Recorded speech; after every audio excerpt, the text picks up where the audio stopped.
सम्मान समारोह विश्वकर्मा दिवस पर सबसे पहले मैं हरियाणा दिवस की हरियाणा प्रदेश वासियों को बहुत बहुत बधाई और शुभकामनाएं देता हूं। आज दीपावली का महापर्व है, दीपावली की बहुत बहुत बधाई देता हूं। आज भगवान विश्वकर्मा जी का दिवस है, मैं उसकी भी बहुत बहुत बधाई देता हूं, शुभकामनाएं देता हूं। और आज आने वाले समय के अंदर भैया दूज का भी पर्व है और गोपाष्टमी का भी पर्व है, इसकी भी बहुत बहुत बधाई और शुभकामनाएं देता हूं। आज गोहाना में कार्यकर्ताओं द्वारा जो हमारे सोनीपत लोकसभा में यहाँ से नवनियुक्त विधायक चुने गए थे, उनका सम्मान समारोह कार्यकर्ताओं द्वारा रखा गया था।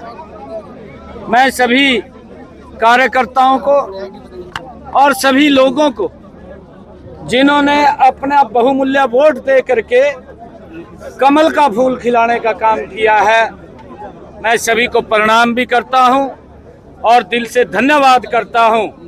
हमारी सरकार, ये कमिटमेंट है सरकार का, आदरणीय नरेंद्र मोदी जी के नेतृत्व में जो तीसरी बार हरियाणा की सरकार बनी है, तीव्र गति से हरियाणा प्रदेश का विकास करने का काम ये डबल इंजन की सरकार मिलकर के करेगी। हरियाणा की अपेक्षाओं के ऊपर हमारी सरकार लगातार पूरा उतर रही है। आगे भी इस तीसरे टेन्योर के अंदर जो हमने संकल्प पत्र में बातें कही हैं, उन सब बातों को पूरा करने का काम हमारी सरकार करेगी। हरियाणा दिवस है सर, आज कुछ नया हरियाणा प्रदेश गोहाना वासी सोच रहे थे गोहाना जिला बनेगा और कई तरह से ऐसी सूचनाएं भी थी कि गोहाना जिला बनना है। नहीं, इसके लिए सारी प्रक्रियाएं चल रही हैं और जल्दी ही कोई कार्यक्रम के अंदर आएंगे और गोहाना की जो भी यहाँ के क्षेत्र के लोगों की मांग है, हमारे डॉक्टर साहब हैं, उन मांगों को भारतीय जनता पार्टी पूरा करेगी। यूनिवर्सिटी बनाने की बात चल रही थी सर, जनता घोटाला को यूनिवर्सिटी बनाने की बात चल रही थी सर, उसमें क्या कहेंगे? देखिए, जैसे जैसे भी कोई काम ध्यान में आएगा या ध्यान में लगाया जाएगा, मैंने मंच से भी कहा है, उसको पूरा करना ये हमारी सरकार का दायित्व है और हम तीव्र गति से हरियाणा प्रदेश को आगे बढ़ाने का काम हमारी सरकार करेगी। मैं आज हरियाणा दिवस के अवसर के ऊपर सभी को बहुत बहुत बधाई देता हूं, शुभकामनाएं देता हूं। और क्योंकि हमने जो बातें विधानसभा के चुनाव के अंदर कही है, उन सब बातों को हम आगे बढ़ाने का काम गति से करेंगे। दीपावली को रोहतक में थे, उन्होंने कहा कि सत्य की जीत होगी, देर भले ही लग जाए। कैसी जीत होगी? ये सत्य की जीत नहीं थी क्या? ये आपने पूछना चाहिए भी, ये क्या है? ये लोगों की भावनाओं का ये सम्मान है।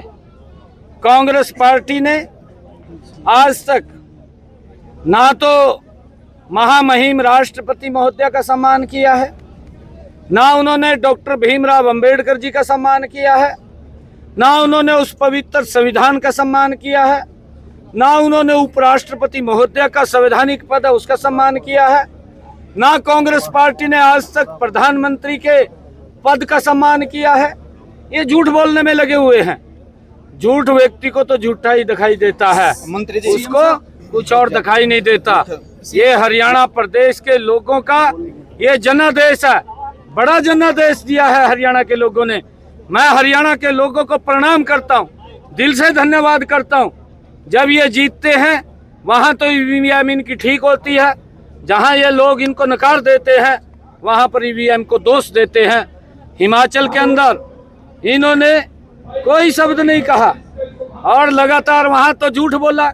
हुड्डा साहब को इस बात का ध्यान रखना चाहिए कि हमने क्या वायदे किए थे, वो वायदे पूरे नहीं हुए। हिमाचल में भी नहीं हुए, कर्नाटक में भी नहीं हुए, तेलंगाना में भी नहीं हुए। जब नहीं हुए तो लोग तो देखते हैं, कैसे इनको वोट देंगे। महाराष्ट्र से अब साफ होने वाले हैं, झारखंड से कांग्रेस पार्टी साफ होने वाली है, कहीं कोई सीट दिखाई नहीं देगी। भारतीय जनता पार्टी महाराष्ट्र में भी और झारखंड के अंदर भी बहुत बड़े मैंडेट के साथ सरकार बना रही है। फरीदाबाद में जो है तो 20 साल तक अब जो है बीजेपी हिलने वाली नहीं है। कई सालों तक चलेगी, कई साल तक चलेगी एक तरफा, क्योंकि हम बिना भेदभाव के काम कर रहे हैं और पिछले 10 वर्षों का जो शासन देखा है, सबका साथ सबका विकास, हरियाणा का समान रूप से विकास अगर किसी सरकार ने किया, भारतीय जनता पार्टी ने किया। डॉक्टर साहब ने कहा है कि कुछ नेताओं ने, बीजेपी के नेताओं ने वो भी खुद ने काम किया, क्या करेगा? देखिए, हमारे सब कार्यकर्ता सम्मानित हैं और कई बार अपेक्षा कार्यकर्ता को होती है कि मुझे टिकट मिल जाए, नहीं मिला तो कहीं और मिल जाता है, एक ही टिकट होता है, मैं बार बार बोलता हूँ, उनकी भावनाएं होती है, परंतु हमारे लिए सभी कार्यकर्ता सम्मानित हैं, किसी को कोई दिक्कत नहीं है। आने वाले समय के अंदर हम मिलकर के हरियाणा प्रदेश को चहुमुखी विकास फरीदाबाद में दो समुदाय में झगड़ा हुआ है, फरीदाबाद में 2 परिवारों में झगड़ा हुआ बम पटाखे को लेकर, क्या कहना चाहेंगे इस मामले में? देखिए, ये उनका अपना पड़ोसी बात है सर, वो उनका अपना पड़ोसी का कोई मामला है, मुझे उसके बारे में। नगर निगम चुनाव की क्या तैयारी है? नगर निगम की हमारी तैयारी है,